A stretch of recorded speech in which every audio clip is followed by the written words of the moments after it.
Good day, young man.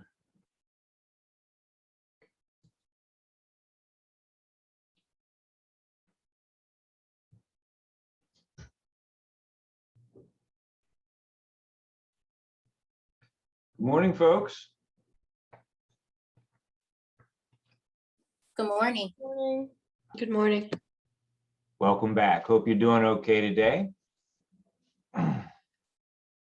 Okay, so we're about to get started here. I'll just give a few seconds for hopefully another few classmates to join us. While we're waiting a minute, let me just mention to you a couple business items. Of course, the most significant thing is that, hey, you have your first lab exam today, right? Woohoo! We've reached that time, okay?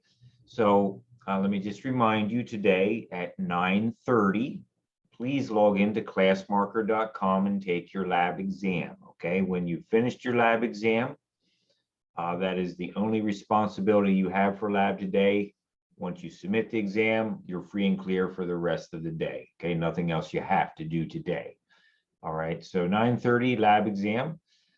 If you have any technical problems during the lab exam, such as your computer crashes or who knows what happens, don't freak out. Just send me an email and tell me what took place, and I will get it fixed for you, okay?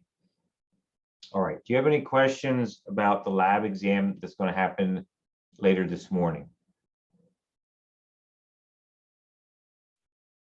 Okay, let me be the first to wish you good luck, folks. I know you've been working hard and it's going to pay off today.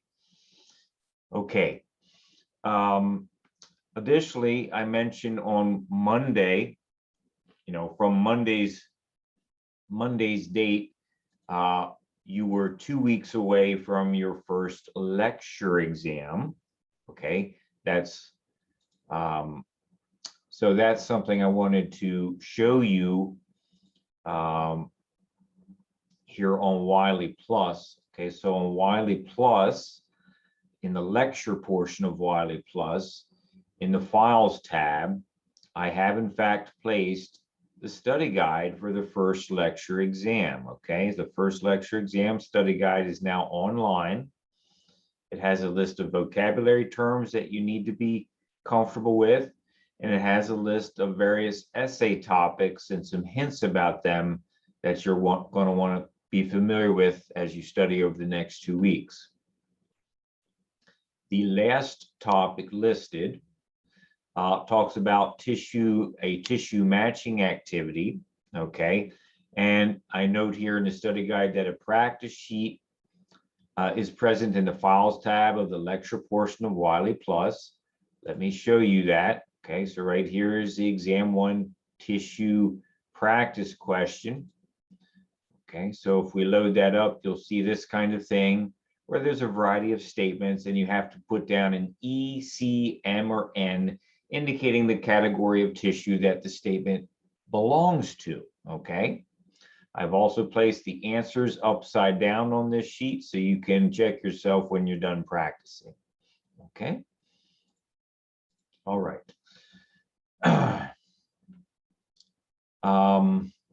So any questions about accessing the study guide materials for lecture exam 1?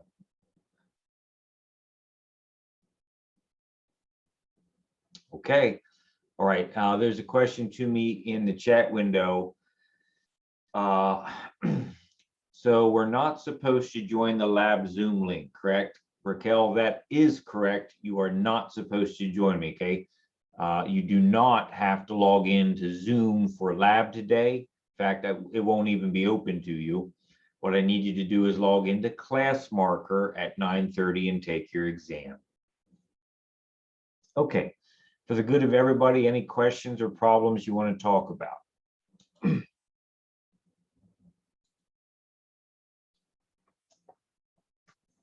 Okay, gang. Well, good luck to you today. In terms of our content this morning, what we're going to deal with is introducing chapter 4 to you. Okay, so chapter 4 is the final chapter that will be covered on exam 1. Okay, so when we get through chapter 4 content, that chapters 1, 2, and 3, and 4. 1, 2, 3, 4 will be the content you are tested on for exam 1. Okay, so let's begin. Tissues, all right? Tissues begins on basically page 111 of your textbook. So in the first couple of pages, we're going to be introducing this idea to you. Let's start with a definition for tissues. Okay, you know, the term tissue, you know, what does it refer to? Well, it refers to a group of cells that work together as a team to carry out a specialized task or a specialized group of activities. Okay, the term tissue refers to a group of cells that work together to carry out specialized activities. If you were to look at a tissue, you might actually be able to identify different kinds of cells that are part of that group, different kinds of cells that are part of that group, different kinds of cells that are part of that tissue. But one thing that makes the group of cells have something in common is the reality that usually, as far as scientists can determine, the cells that are part of the tissue often share a common embryonic origin. In other words, they're related in some way genetically, even though they end up being different cells. They're part of the same team to carry out a specialized activity. This team seems to originate from a common ancestor when the tissue was developing in the womb. Okay, so often these cells have a common embryonic origin. Okay, all right, so let's define the types of tissues for you. There's really only 4 major types. Now there's many subtypes of tissues, which is going to make this challenging for you. But the 4 big categories are epithelial tissue, connective tissue, muscle tissue, and nervous tissue. So just like in chapter 2, where we introduced you to the categories of organic macromolecules, right? There's only 4 main categories, right? Carbohydrates, lipids, proteins, nucleic acids. Yes, there's many different types of carbohydrates. Yes, there's many different types of lipids. There are some types of protein and there's some types of nucleic acids, but there's 4 main categories. So carbohydrates, lipids, proteins, nucleic acids, these are the organic macromolecules, and that information should be rolling off your tongue very easily by the time you're ready to take exam 1. In the same fashion, there are 4 major types of tissues: epithelial, connective, muscle, and nervous. Okay, so what we're going to say here is this is just going to be an introduction, and then we'll go into more detail about each category. Epithelial tissue typically does 2 things. Okay, the first thing it typically does is cover a body surface.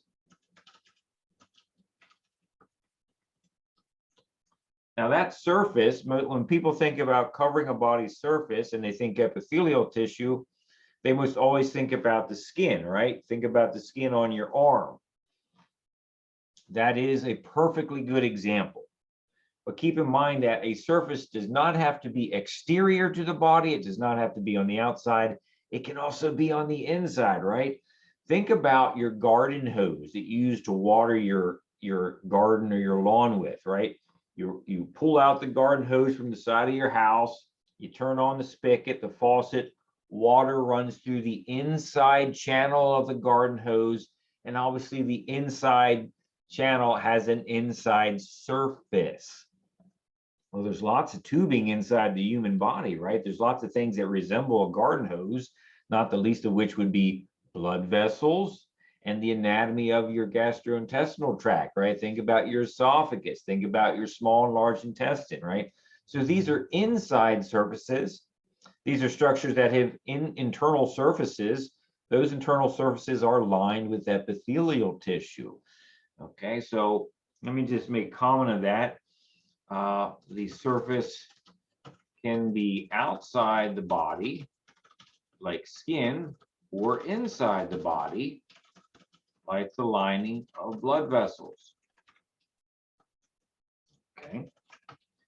So that's one of the major characteristics and properties and features and functions, if you will, of epithelial tissue. The second one is that epithelial tissue is used to form what is called the secretory parts of glands. So think about the glands inside your ear that produce ear wax. The part of the inner ear that makes the ear wax is made of secretory epithelium. Think about your sweat glands in your armpits. Those sweat glands are made of a variety of different types of cells, but the parts of the gland that secrete the sweat is made of epithelial tissue. Okay, so epithelial tissue also forms the secretory parts of glands, like sweat glands. Okay. And what you will come to realize as you delve deeper into topics like the endocrine system, which is really something you're going to get in AMP2. We're not going to do it much in this semester.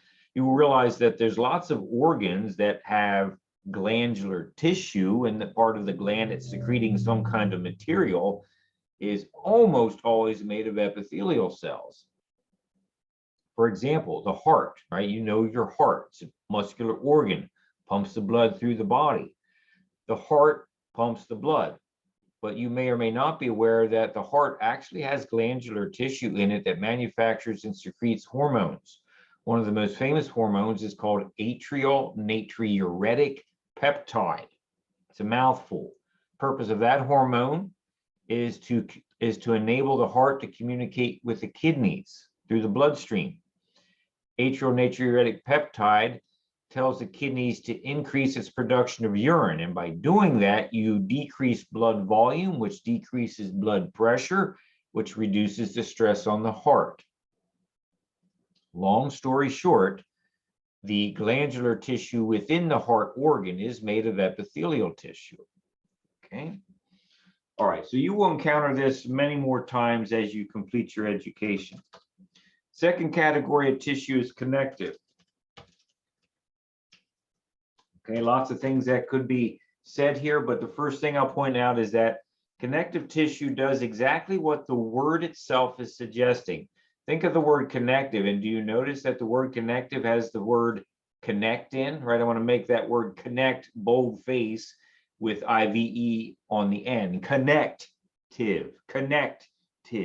The goal of connective tissue is to bind structures of the body together, to glue things together, to hold things together, to attach things together in some way. Its general purpose is to quote unquote glue body structures together. Okay. I mean, think about cartilage, right? Cartilage is a connective tissue. Think of, there's different kinds of cartilage in the body that you're going to come in contact with as you cover chapter 4. Think about the fibrocartilage, which is part of your intervertebral disc between the vertebra of your spinal column. Okay, that's connective tissue. In a much more general sense, blood is a connective tissue because blood, in one way, through its circulation throughout the entire body, is connecting one region of the body to the next, right? Think about it. If you had a drop of blood in your big toe right now, in the next moment, that drop of blood has traveled up probably to your brain. So in that way, blood can be considered a specialized connective tissue. So the general purpose of connective tissue is to bind structures together to associate one structure with another, even in a liberal sense of blood circulation. Let me mention here, like cartilage. Okay. I'll mention one more thing here.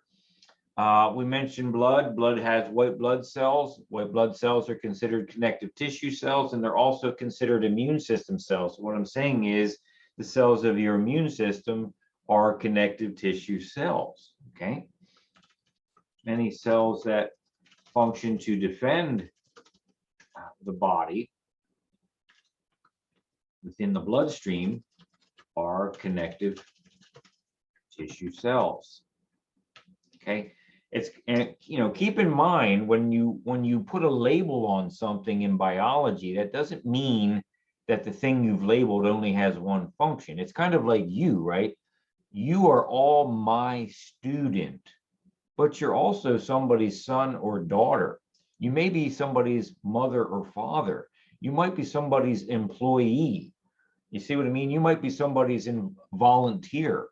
You might be a softball player. You might be a baseball player. I can put many labels on you, and yet you are the same person and you do different things, right?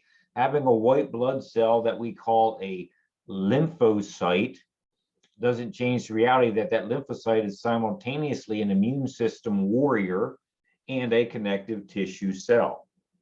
Different labels, same thing. All right.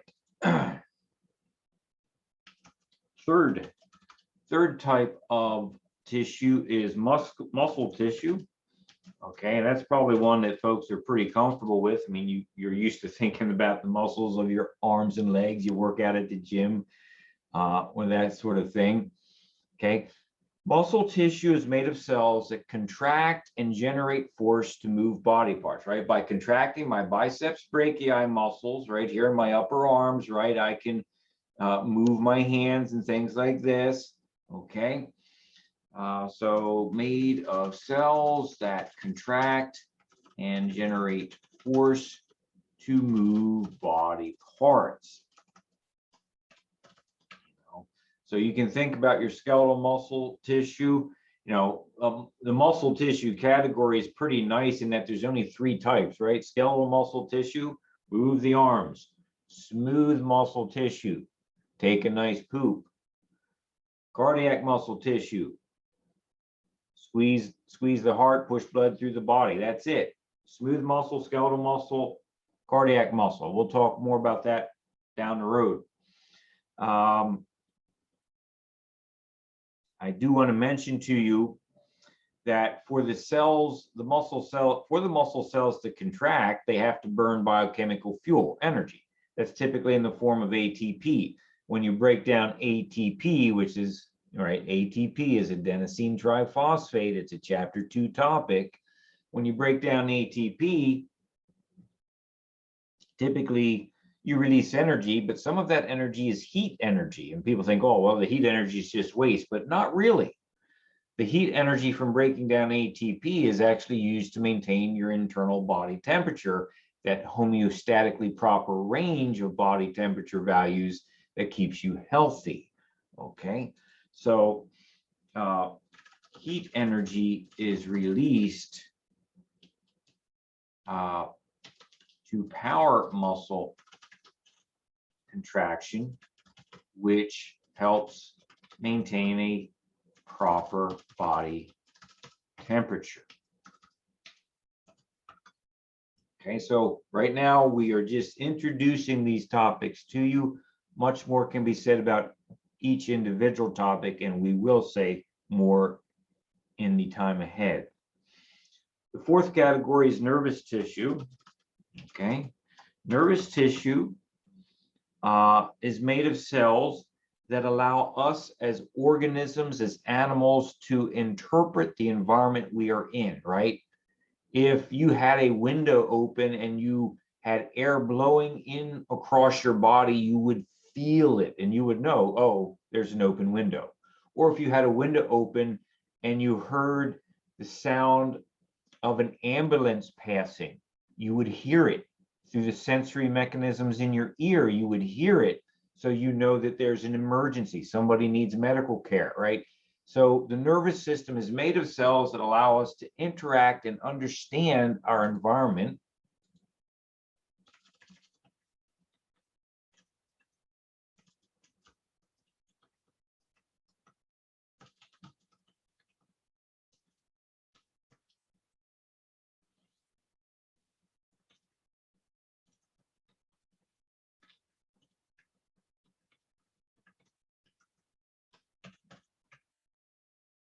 Okay, the the final 1/3 of our semester is going to be all nervous system content. So we're going to hit this really hard at the end of AMP1, and you'll be quite sick of it by the time we're done with this. Okay, we really hit it pretty hard.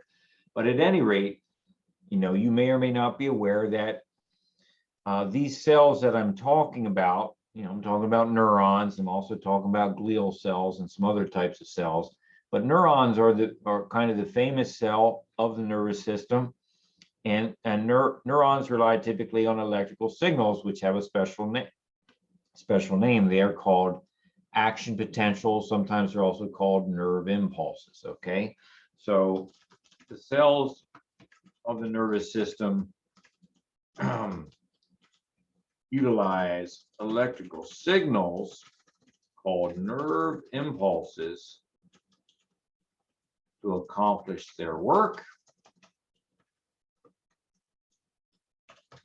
And I will mention, you know, you learned in chapter 1, although we didn't ask you to memorize it, and I don't want you to memorize it, that there are 11 major organ systems of the body. So kind of one of the questions can become, well, which system of the body is sort of the master command and control system? And without a doubt, that would be the nervous system. The nervous system is your master command and control system. A secondary system, which is also very influential, is the endocrine system. Okay, so the nervous system, in terms of nervous system tissue, nervous tissue is part of the nervous system, which is the quote unquote master command and control system of the body. Okay, folks, do you have any questions right now?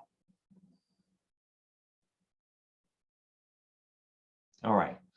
So what we're going to do first is, before we start talking about details of the tissues, we need to talk about, well, a little bit about the structure of tissue. If you think about what a tissue is, it's a group of cells that stay together to do an activity.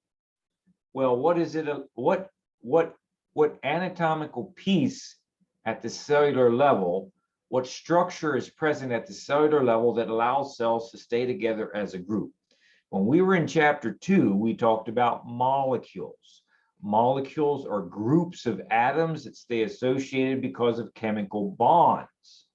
Well, what's the analogy at the tissue level? Cells stay together. What allows them to stay together? It's going to be cell junction. So cell junctions is a major theme of figure 4.2. Figure 4.2, let's take a look.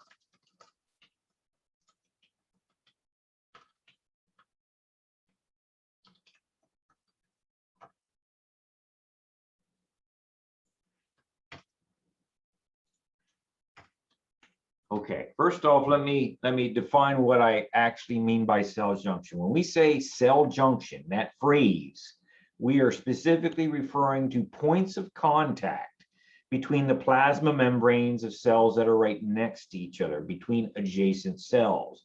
Okay, so the phrase cell junction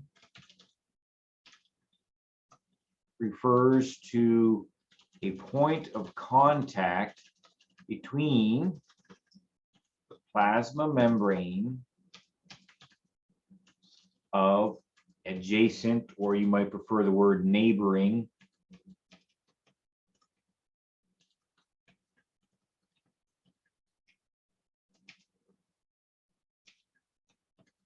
cells.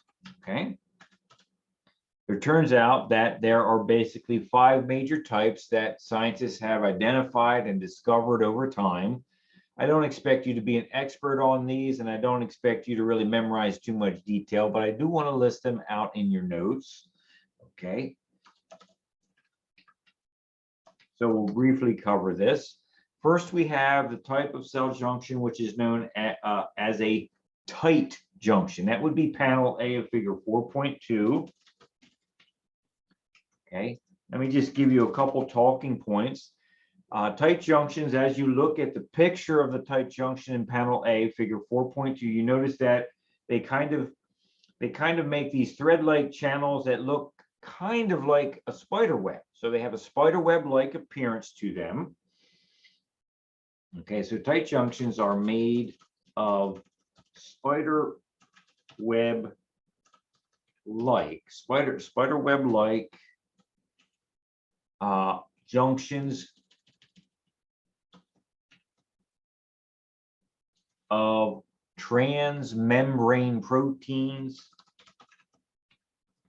Okay, remember that term transmembrane protein. We introduced you to the idea of transmembrane proteins when we talked about the composition of plasma membranes in chapter 3. So you can see how we are building our knowledge up in the course. The better you understand chapter 1, the better you understand chapter 2, the better you understand chapter 3, the better you understand chapter 4. We're trying to build you up, okay? So tight junctions are made of these transmembrane proteins that fuse the outer surfaces of neighboring plasma membranes together.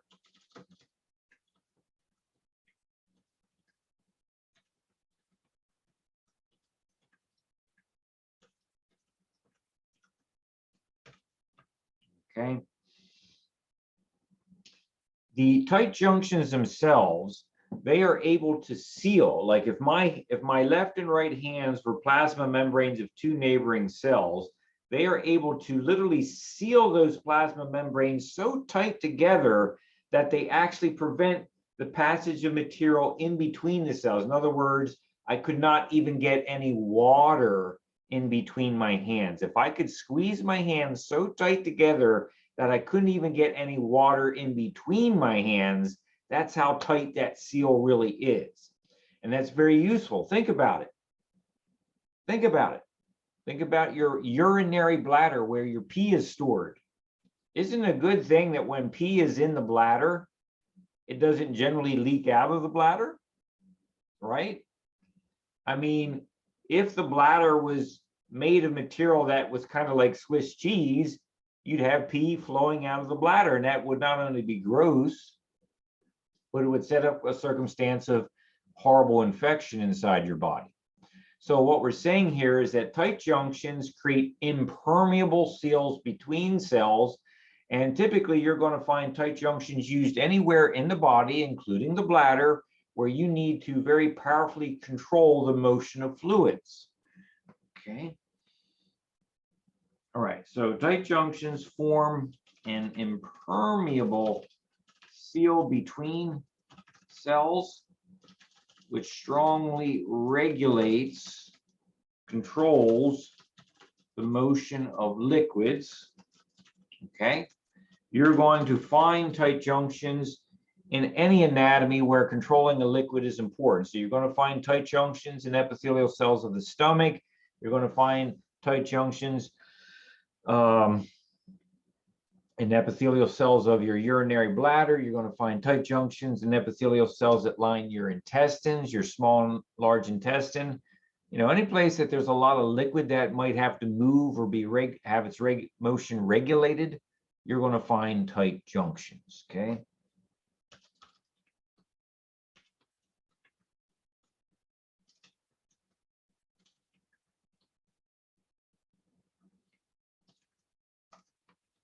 So just putting down in your notes that these are commonly found between epithelial cells in the stomach, the intestines, urinary bladder, but that's not an exhaustive list, okay? So et cetera, et cetera, et cetera.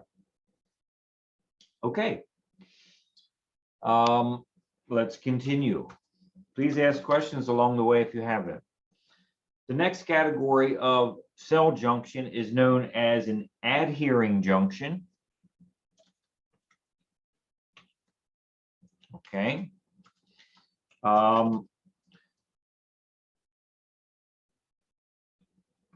Let's see here. You know, obviously, when you look at the pictures on figure 4.2, panel A looks different than panel B, which looks different than panel C, which looks different than panel D, which looks different than panel E. So suffice it to say, they do visually look different because the structure is different, and the structure in part is different because the molecular anatomy, the types of molecules present at each of these junctions, is a little bit different, okay? In terms of the adhering junctions, This junction is made of transmembrane glycoproteins.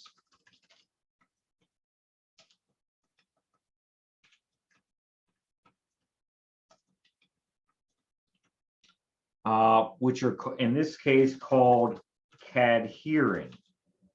Okay, take a look at picture B there. Do you see transmembrane glycoprotein, and then in parentheses you see cadherin? Okay, so remember, a glycoprotein is a protein that has a piece of carbohydrate attached to it. Okay, so it's a chimeric molecule. Okay, so adhering junctions are made of transmembrane glycoproteins called cadherins, which join adjacent cells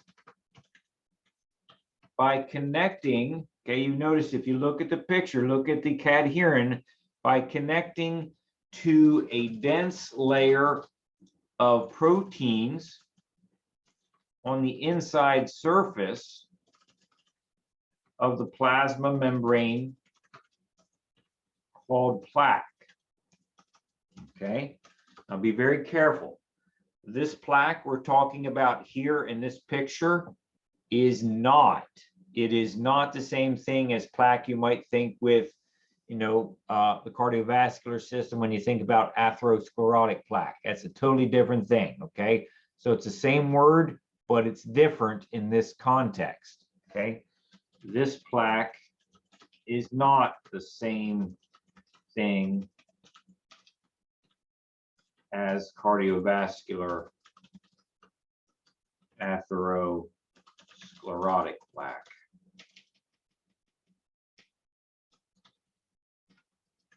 Okay. All right. If you look very carefully at the picture on picture B, you'll notice that the plaque material itself is actually connected to microfilaments called actin. So I have a question for you in the chat window. Oh, okay. There's a question for me in the chat window. Noah's asking if this plaque is the same plaque as you find on your teeth that you get scraped off with your dental hygienist, every 6 months or whatever. Noah, no, it is not. Okay, so this plaque is not the same thing as atherosclerotic plaque, and it is not the same thing as teeth plaque. Okay. No, your teeth plaque is made of basically dead and decaying bacteria and secretions of materials from bacteria. Okay, the plaque on your teeth is made from the goo of microorganisms living in your mouth. Okay. All right, so thanks for the question. So let me see. I have a question I want to ask all of you. Okay. All right, so thinking about adhering junctions and thinking about the fact that the plaque is associated with actin microfilaments, okay?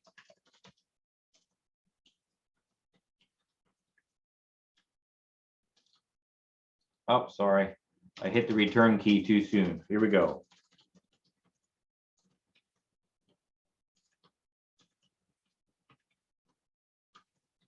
Here we go. What part of a cell's anatomy are microfilaments part of?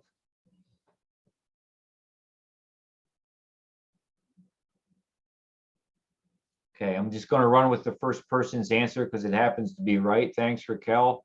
So the answer is cytoskeleton, right? So what we're saying here is that the cadherin glycoproteins are connected to plaque proteins, which are connected to microfilaments, which are connected to the cytoskeleton, okay?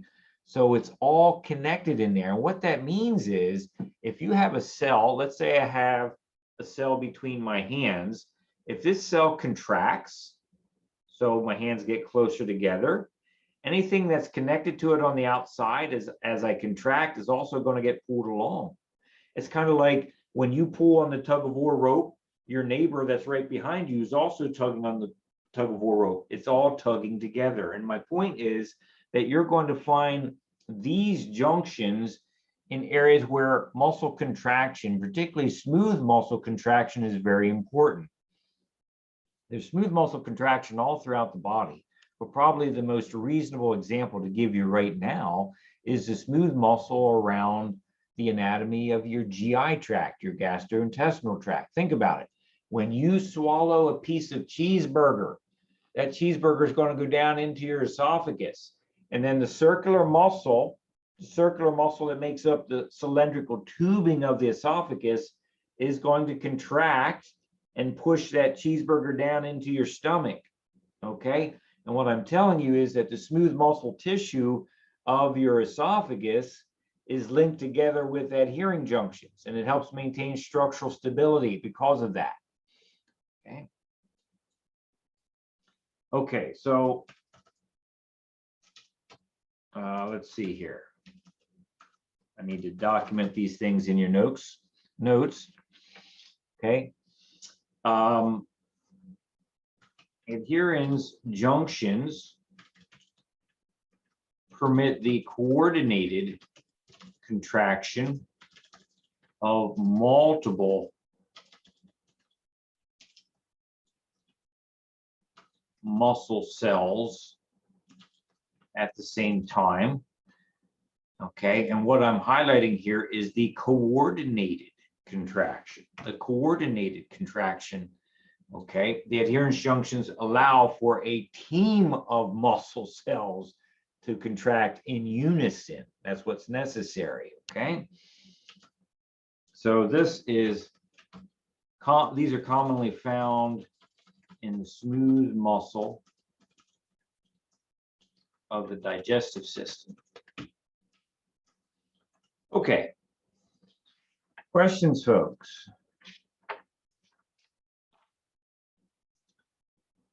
Third type of cell junction is the desmosome.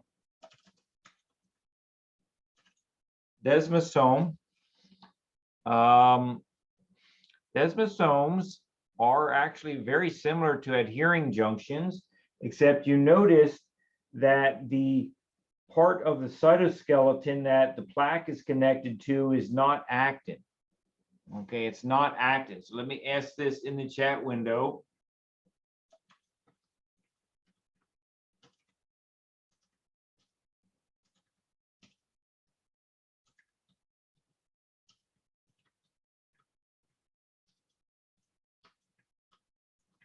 Here we go.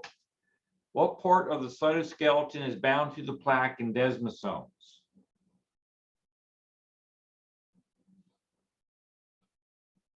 Okay, take a look at picture C in figure 4.2. What do you notice there? What part of the cytoskeleton is bound to the plaque in the desmosomes? Okay, good, Rachel, good, Shay. Okay, I see your answers there, right? For those that are still looking, okay, it is the intermediate filaments. Absolutely, the intermediate filaments, which is predominantly made of a special protein called keratin. Okay, so desmosomes are very similar to adhering junctions. Okay, desmosomes also have cadherin glycoproteins, but the part of the cytoskeleton that is linked to the plaque is intermediate filaments themselves made of keratin protein.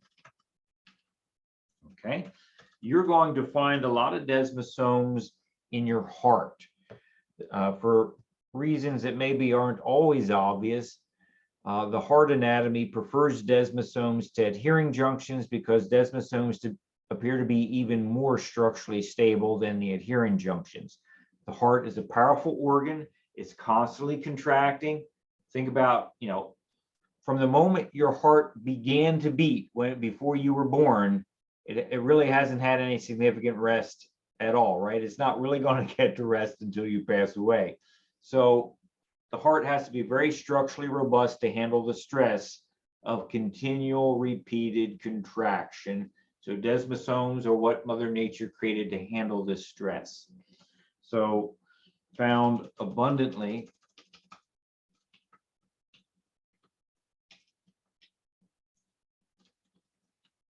throughout the heart to provide structural stability. Now, when I say structural stability, what I'm saying is the desmosomes help ensure that the heart does not literally tear itself apart while it's contracting. That would be an awful thing, right? So the heart can stay together as a physical unit, as a team of heart muscle cells, in part because of these desmosomes, which prevents the heart muscle from tearing apart from repeated contraction. Okay. Next is the hemidesmosomes. Picture D there in figure 4.2. Okay, hemidesmosomes. Hemidesmosomes are a little bit of an oddball. Okay, and what I mean by this is the following. We've defined tissues as groups of cells that stay connected by cell junctions. Hemidesmosomes are a type of cell junction, but oddly enough, hemidesmosomes do not connect cells. So this is an exception to the rule. What hemidesmosomes are junctions which connect cells to something that's not a cell. And the something that's not a cell is called the basement membrane. It's called the basement membrane. Folks, let me ask you in the chat window.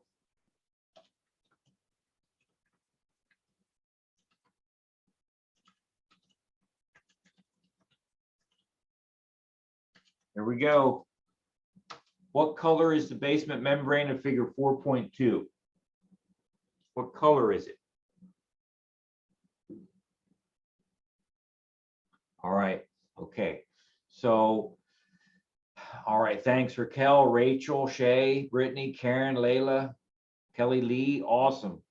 Good, it's purple, right? It's purple. That's my point, and I want to be sure you're looking at the right thing, okay? Hemidesmosomes are strange because they do not connect one cell to another cell. Instead, hemidesmosomes connect cells to a basement membrane, which itself is not made of cells. Okay, so hold your thinking on this, because we're going to talk about the basement membrane in about 5 minutes or so. Okay, so I'm going to tell you more about it.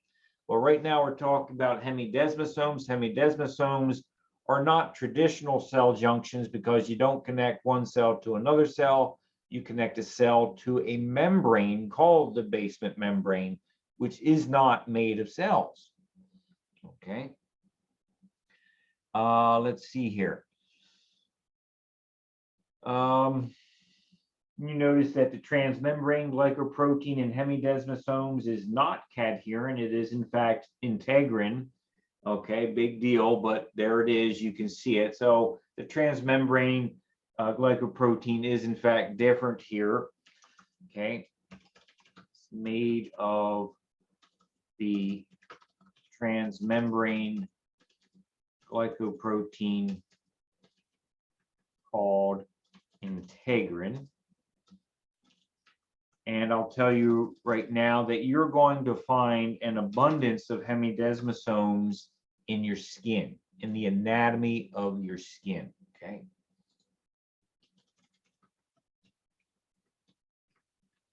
Okay, we're moving towards chapter 5.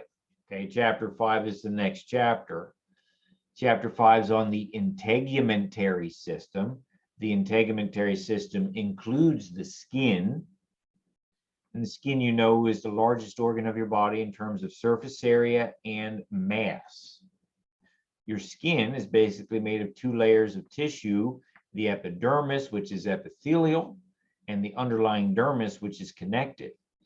And the epidermis and dermis are glued to each other by the basement membrane. And the basement membrane anchors the membrane to each respective layer of cells through these hemidesmosomes. We're going to talk more about that in just a moment. Fifth kind of cell junction is your gap junction.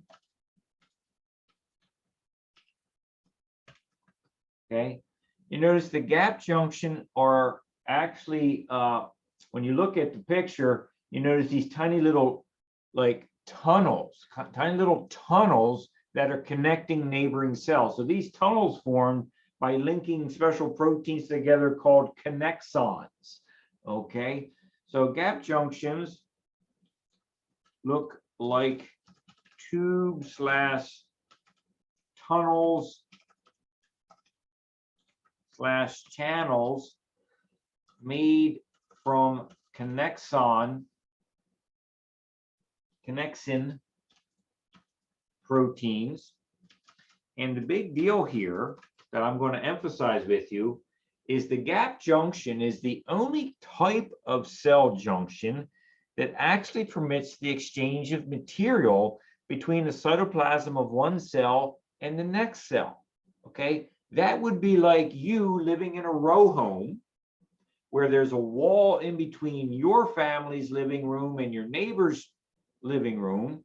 If you had a gap junction, then you would have a door in that wall that you could open up and you could walk from your living room to your neighbor's living room. That's the kind of tunnel that I'm talking about that connects the living room of one cell to the living room of a second cell. Okay, gap junction is the only type of cell junction that permits the cytoplasmic exchange of materials that are fused together. Okay. All right.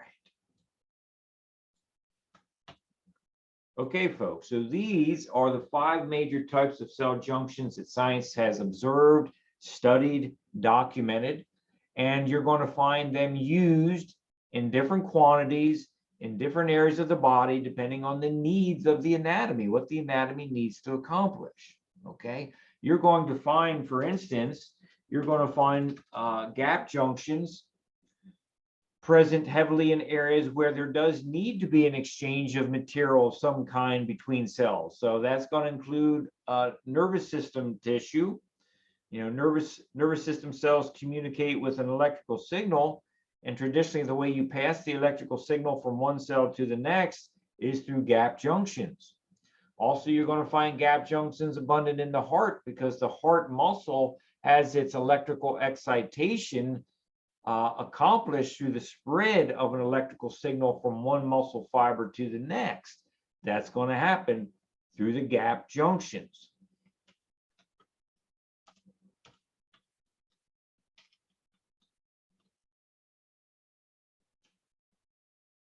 So found abundantly in neurons and cardiac cells. Okay, folks, do you have any questions about the cell junctions? These things are used to hold groups of cells together so they can be a tissue. All right, so we're going to start talking about the tissues. Before we talk about each individual category, I'm going to talk about the relationship and comparison between epithelial tissue and connective tissue. And the reason for that is that epithelial tissue and connective tissue are kind of like 2 sides of the same coin. If you think about a quarter, we have one side being heads, the other side being tails. Epithelial tissues on one side of the coin, connective tissues on the other side of the coin. Epithelial and connective have a deep relationship to each other. It's kind of like peanut butter and jelly. For my older students, it's kind of like Sonny and Cher. They go together, okay? So let's talk about this a little bit. I'm still on page 114.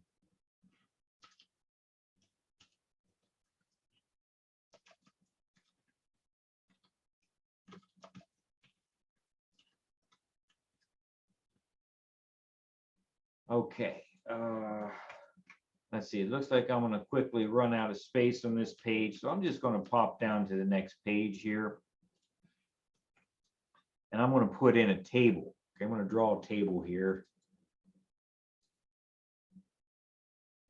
And I'll start with 6 rows. That should be enough. So in the middle column of the table, we're going to have epithelial tissue. In the rightmost table, we're going to have connective tissue. Okay, and in the left column, I will make some kind of statement or ask a question about, and then answer that in regard to epithelial or connective tissue. Okay, so here's my first question. How do you visually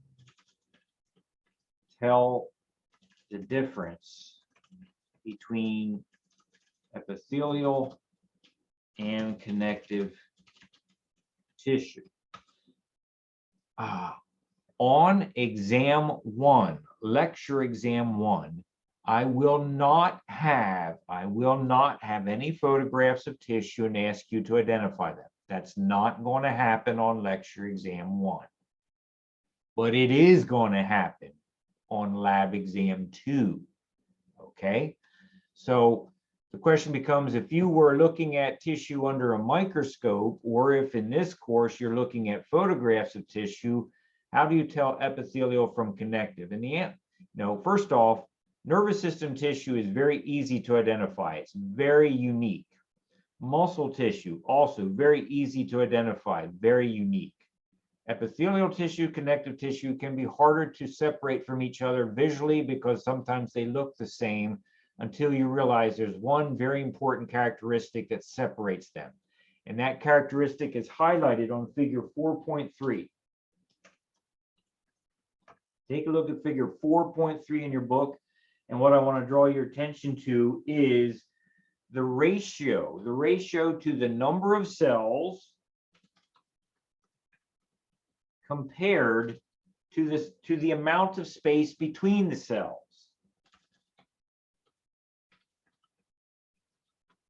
Okay, once again, the number of cells compared to the amount of space between the cells. Okay, so in figure 4.3, panel A, figure 4.3, panel A, you have a typical epithelial tissue. Notice that with epithelial tissue, you're going to have many cells and little to no space between the cells. Many cells and little to no space between the cells for epithelial tissue. Connective tissue is the exact inverse of that. It's the exact opposite. For connective tissue, we have few cells. I mean, when you look at picture B on figure 4.3, I can maybe count maybe 7 cells there. 7 cells, and 2 of the cells are partially cut off by the border of the picture itself. So few cells and a large amount of space between the cells. Okay, that is the single most important visually distinguishing characteristic between epithelial tissue and connective tissue. Epithelial tissue, you're going to have many cells that are packed together very densely and not much space in between them. Connective tissue, you're going to have a few cells that are spread out with lots of space in between them. And that's how you can really distinguish epithelial and connective tissue. Okay, folks, question in the chat window.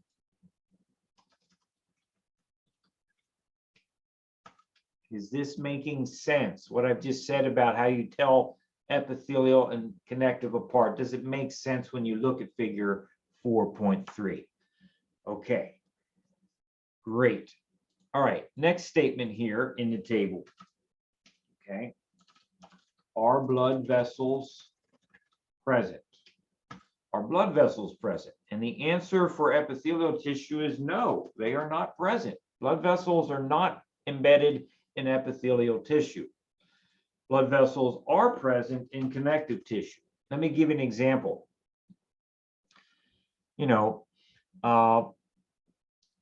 If you've ever scraped your skin, you know, if you've ever fell down and scraped your skin, if you didn't get any blood coming out of the scrape, then the scrape was not so bad that you penetrated the skin down into the dermal layer, because the dermal layer is the connective tissue layer. That's where the blood vessels are. So for example, folks often talk about head injuries, right? You get a head wound, you have a laceration, a cut on your scalp. Well, if you got blood there, then that means that you damaged the dermal layer of tissue underneath the surface, which is where the blood vessels are present. But if you lacerated the scalp in a superficial way on the surface and you didn't get into the dermis, it wouldn't bleed. Okay, so epithelial tissue is no, connective tissue is yes. Next question. Is the tissue covered by additional tissue?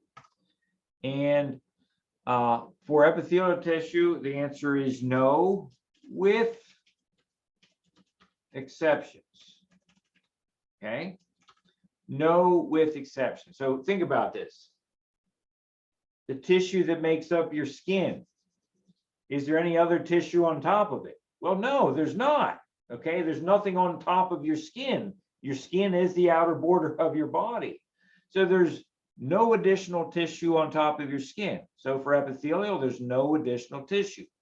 There can be exceptions to this. Think about the internal surface of a blood vessel. The internal surface of a blood vessel, like the internal surface of your garden hose, is going to have blood running across it. So the inside surface of the blood vessel is made of epithelial cells, and sitting on top of it is the blood running through the vessel. And the blood, of course, as I mentioned earlier, is a specialized connective tissue. So, blood on top of the epithelium of inside a blood vessel would be an exception. Okay.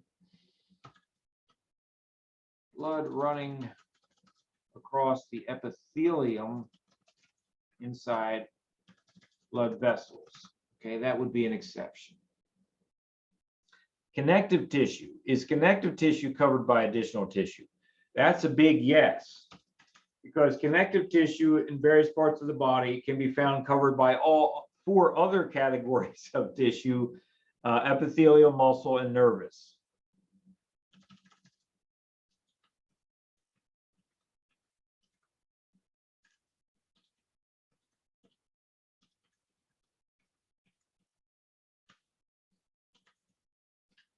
Okay, number 4. Does the tissue form a surface? Well, obviously, that's pretty simple to answer. Epithelial tissue is a definite yes. Connective tissue is a definite no, kind of stating the obvious. And number 5, are there nerve endings present in the tissue?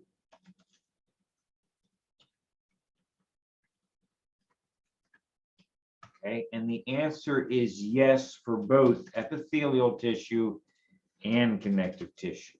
Okay.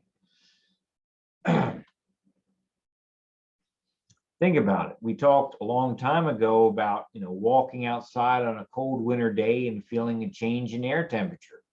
Well, what allows you to feel that change in air temperature? Well, you have sensory receptors embedded in the skin, and those sensory receptors go the whole way out through the epidermis, the most superficial layer of your skin, that allows your skin to say, oh, it's chilly outside, right? Or it allows your skin to report that there's a change in temperature, which then your brain interprets as, oh, it is chilly outside. Okay. All right.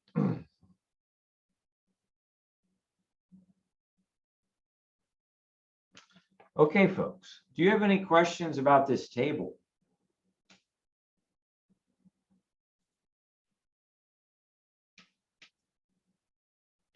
Okay, we're going to keep rolling here.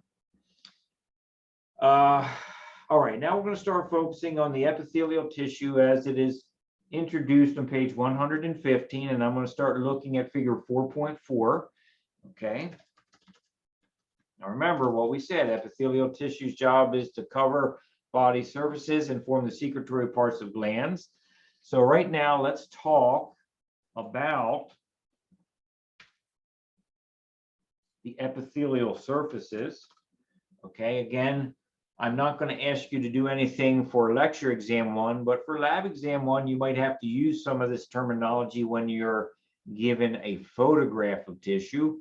Okay. So epithelial surfaces, this is not a big deal, but just take a look at figure 4.4. When we talk about surfaces, there's basically 3 surfaces that are identified. First, we have the surface that's kind of open. In other words, there's not necessarily anything else on top of it.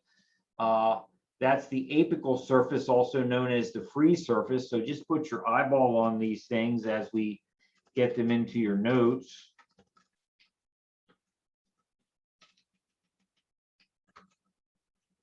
Okay. The apical surface is used to describe the most superficial or top layer of epithelial cells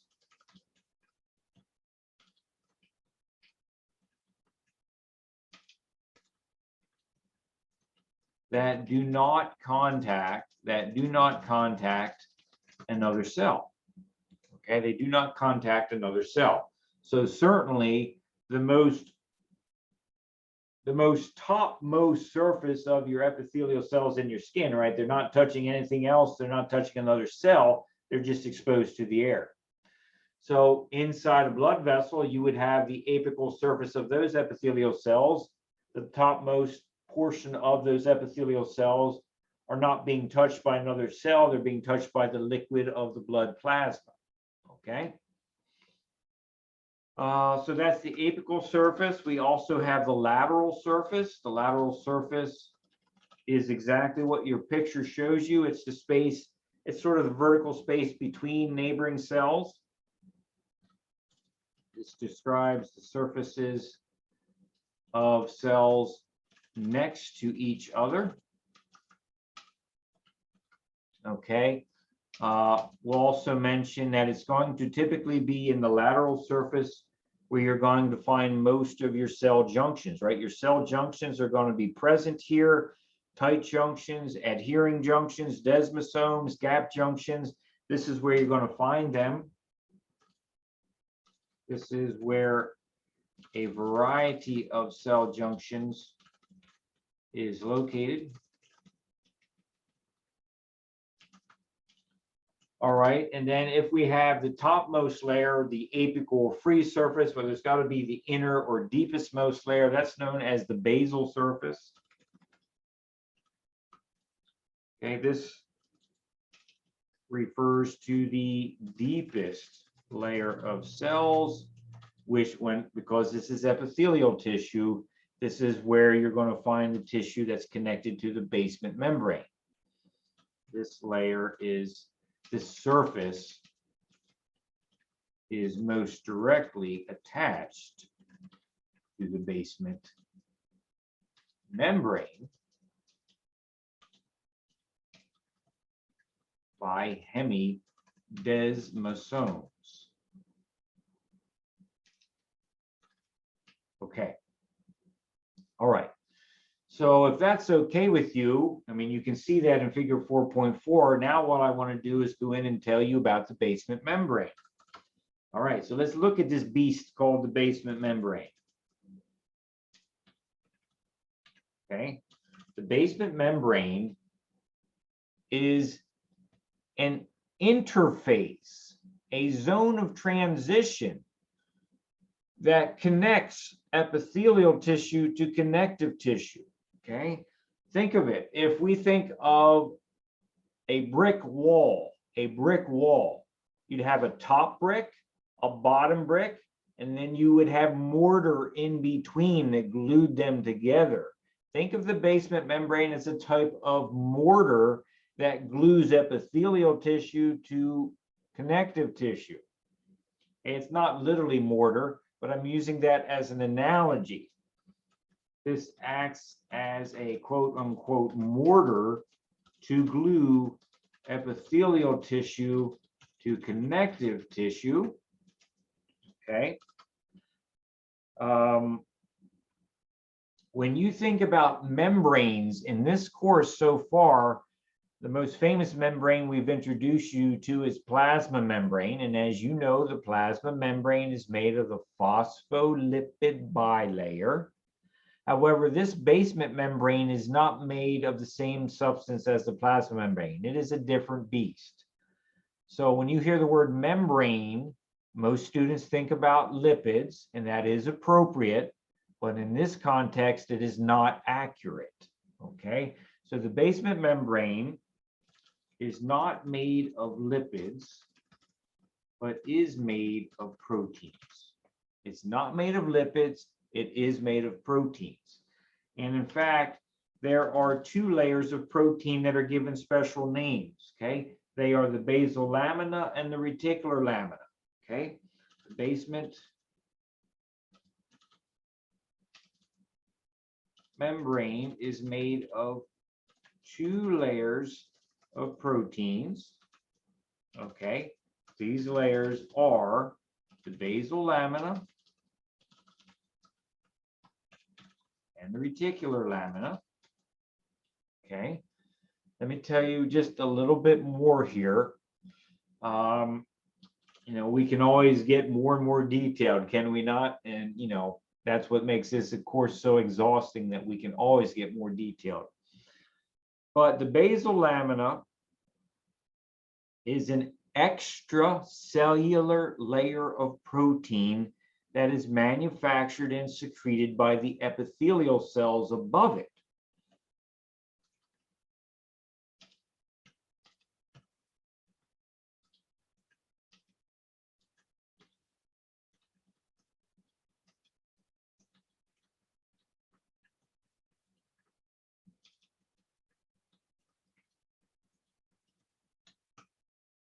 Okay.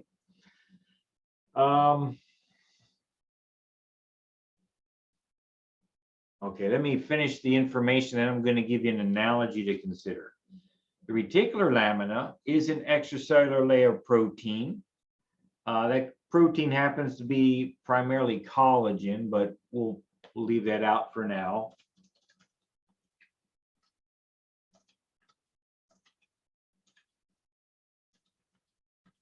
That is made and secreted by connective tissue cells below it. Okay. All right. So here's my analogy that I want you to consider, and it's a silly little analogy, but hopefully it will serve its purpose. What I'm saying to you with these basal lamina and reticular lamina layers is it's kind of like this. Imagine having two slices of bread that you would pull out of a loaf of bread that you purchased at the supermarket. So my two hands are two slices of bread, top slice, bottom slice, top slice epithelium, bottom slice connective. And the idea is that the top slice of bread has the capacity to manufacture grape jelly and secrete it out onto the bottom surface of the top piece of bread. And the bottom slice of bread has the capacity to manufacture and secrete out peanut butter on the top surface of the bottom slice. It's like having two slices of bread where the top slice can make the jelly and the bottom slice can make the peanut butter, and you stick them together and you got a peanut butter and jelly sandwich. The epithelium can make the grape jelly. It can make the basal lamina. The dermal layer can make the peanut butter. It can make the reticular lamina, okay?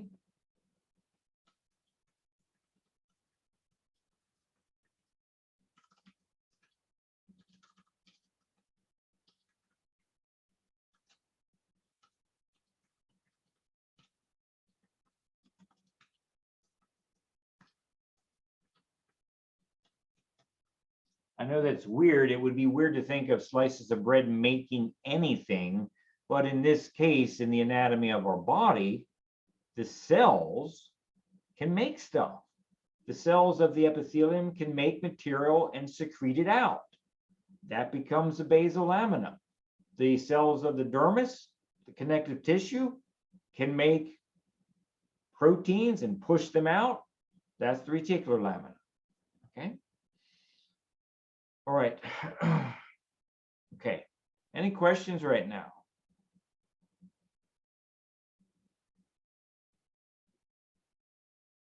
Okay, let's continue.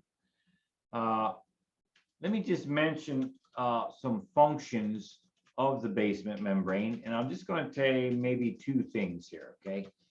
Okay, so we're highlighting the basement membrane and its relationship between the epithelium and connective tissue, as you see in figure 4.4.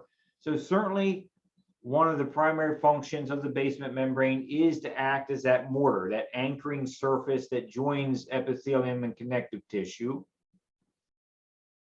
So this anchors epithelial and connective tissue. You know that, we've just said it.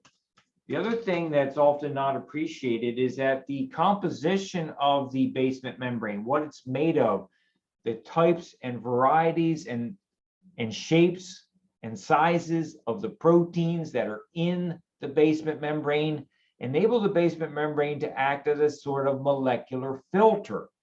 So the basement membrane can act as a molecular filter. And you might say, well, that's kind of an odd, peculiar idea. You know, give me an example. Well, here's an example. In your kidneys manufacture your urine. You'll get this in AMP2. But long story short, the kidneys make the urine by filtering the blood plasma. Well, how does that work? Well, basically, the blood plasma is filtered in a piece of anatomy in the kidney called the glomerulus. Okay, don't worry about it now. You can worry about it in AMP2. But the glomerulus, its anatomy is an anatomy that has epithelium and connective tissue with a basement membrane. So the basement membrane in the glomerulus of the kidneys is actually used to filter your blood plasma during the process of creating urine. Okay, so used in the kidneys to help filter blood plasma when urine is made.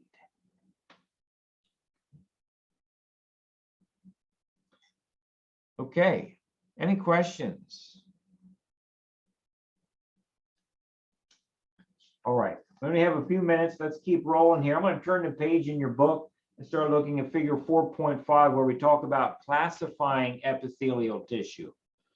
Okay, number 3 here.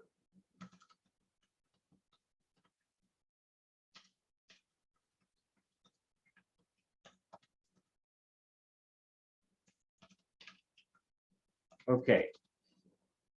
So the first thing, if you want to classify the different subtypes of epithelial tissue, what kind of characteristics might you look at to separate one type of epithelium from another type? Well, one thing you can do is look at the layering or the layers of the cells. So first, as we look at figure 4.5, you can notice the simple layer.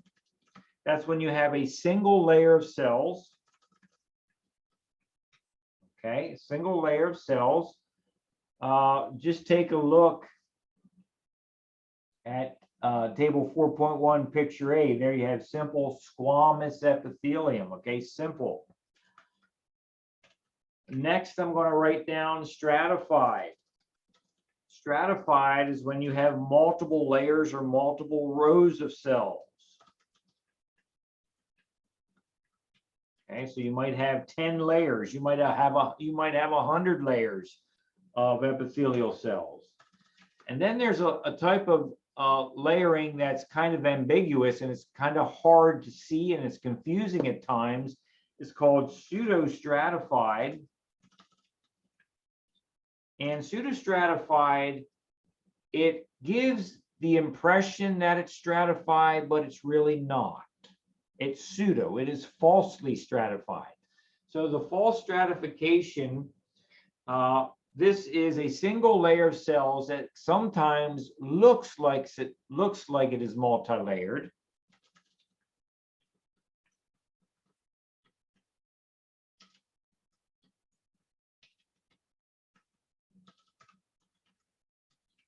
And I'll say here that it's pseudostratification is tricky because what gives you what deceives us as human beings is when we look at the picture of pseudostratified, it looks like it's multiple rows because of the position of the nuclei inside the cells is at different locations, right? Take a look at that.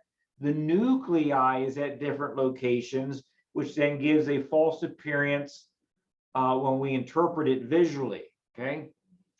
Notice how the nuclei are at different